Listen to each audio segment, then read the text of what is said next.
ওয়াহির উপর, এই জন্য তিনি ওয়াহির আলোচনার দ্বারাই কিতাবের সূচনা করেছেন।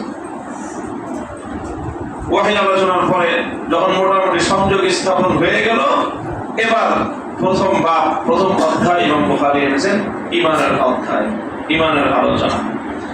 ঈমানের আলোচনায় অনেক শাস্ত্রীয় জটিল আলোচনা আছে, এখানে আওয়ামের মজলিস, এত জটিল আলোচনা এখানে করা যাবে না। ছোট্ট করে দুটো কথা আমি বলি। ঈমান কাকে বলা হয় এবং ঈমানের হাকিকত কি, এই বিষয়ে অনেক লম্বা এবং দীর্ঘ আলোচনা আছে, এবং এই বিষয়ে আমাদের আহলুস সুন্নাহ ওয়াল জামাত যারা অনুসারী তাদের মধ্যে মৌলিক দুইটা মত আছে। একটা মতকে বলা হয় মাযহাবুল মুতাকাল্লিমিন, আর একটাকে বলা হয় মাযহাবুল মুহাদ্দিসিন। মুতাকাল্লিমিনরা বলেন যে ঈমান হলো শুধুমাত্র অন্তরের বিশ্বাসের নাম, তাসদীকে কলবি, অন্তর দিয়ে বিশ্বাস করে তার সামনে আত্মসমর্পণ করলে একজন মানুষ ঈমানদার হয়। ঈমান শুধু অন্তরের বিশ্বাস তথা তাসদীকে কলবির নাম। কিন্তু মুহাদ্দিসিনরা বলেন যে না, ঈমান হলো তিন জিনিসের সমন্বয়, তাসদীকুম বিল জিনান, ইকরারুম বিল লিসান ওয়া আমালুম বিল আরকান। অন্তরের বিশ্বাস, মুখের স্বীকৃতি আর অঙ্গ প্রত্যঙ্গের আমল, এই তিনটার সমন্বয়ের নাম কি? ঈমান। অর্থাৎ তাসদীকের সাথে বা আমলের সাথে ঈমানের কি সম্পর্ক?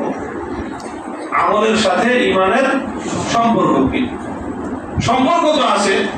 মুহাদ্দিসিনরাও বলেন যে আমলের সাথে ঈমানের সম্পর্ক আছে। আর মুতাকাল্লিমিন পরিচয়টা দিয়ে দেই, ইলমুল কালাম অর্থাৎ আকীদার যে ইলম, সেই ইলমের মধ্যে হানাফি মাযহাবের অনুসারী যারা, তাদেরকে মুতাকাল্লিমিন সাধারণত বলা হয়, যারা নাকি মাতুরিদি। যাই হোক, তো ফিকহে হানাফিতে ইমাম আবু হানিফা রাহমাতুল্লাহ আলাইহি এবং তার অনুসারীরা এই কথাই বলেন যে ঈমান হলো শুধু আসলে তাসদীক তথা অন্তরের বিশ্বাসের নাম। আর আমলটা কি? আমলের সাথে ঈমানের একটা সম্পর্ক আছে। ঈমান থেকে আমলটা মুতাফাররে হয়, অর্থাৎ ঈমান থেকে আমলের একটা সংযোগ আছে।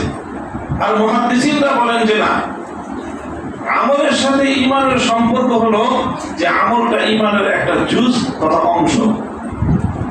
হযরত ইদ্রিস কানদবী রাহমাতুল্লাহ আলাইহি খুব চমৎকার একটা দৃষ্টান্তের মাধ্যমে এই মত পার্থক্যটাকে তিনি পরিষ্কার করে বুঝাইছেন। তিনি বলছেন যে দেখো, একটা গাছের মধ্যে শিকড় আছে, হ্যাঁ? আচ্ছা, শিকড়ের পরে এই গাছের একটা কাণ্ড থাকে। কি থাকে? বাংলায় কাণ্ড বলে, আঞ্চলিক ভাষায় কি বলে? মূল। যে মূল একটা কি থাকে? হ্যাঁ, বডি থাকে না? এরপর সেখান থেকে কিছু ডালপালা বের হয়।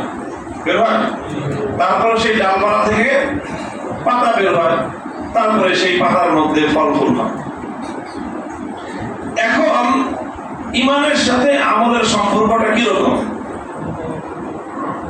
এখন মুহাদ্দিসিনরা বলেন ঈমানের সাথে আমলের সম্পর্ক হলো ওরকম গাছের ডালপালার সাথে গাছের সম্পর্ক যেরকম।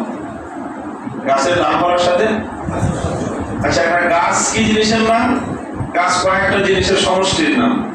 গাছ শিকড়, কাণ্ড, ডালপালা, এই সবগুলোর সমষ্টির নাম কি? গাছ।